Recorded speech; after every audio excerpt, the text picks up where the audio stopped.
जी हाँ दोस्तों, बिहार का एकमात्र 11 साल का बच्चा जब से नीतीश कुमार से शिक्षा पे सवाल किया है, सोनू इस वक्त सोशल मीडिया पे काफ़ी तेज़ी से वायरल हो रहा है।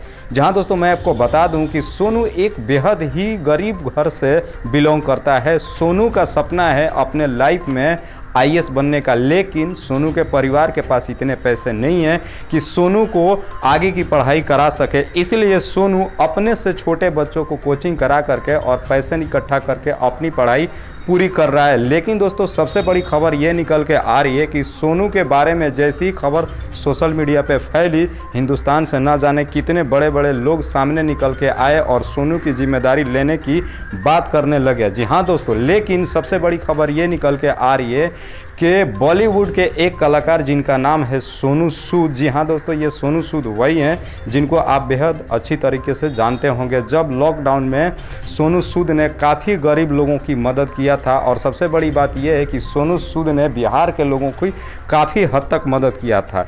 इस बात की जैसे ही खबर बॉलीवुड के कलाकार सोनू सूद को पता चली, सोनू सूद भी लाइव आकर के और सोनू की जिम्मेदारी लेने की बात कह डाली। लेकिन दोस्तों मैं आपकी राय जानना चाहता हूं कि क्या बिहार के भोजपुरी इंडस्ट्रीज में क्या कोई भी ऐसा कलाकार नहीं है कि बिहार के एक बच्चे की पढ़ाई की जिम्मेदारी ले सके। जहां दोस्तों मैं बता दूं कि बिहार के भोजपुरी कलाकारों के पास इतने पैसे हैं कि किसी भी एक बच्चे की जिम्मेदारी ले सकता है। लेकिन बड़ी अफसोस के साथ कहना पड़ रहा है कि भोजपुरी इंडस्ट्रीज के कोई भी कलाकार अभी तक सामने निकल के नहीं आया है सोनू की जिम्मेदारी लेने के लिए।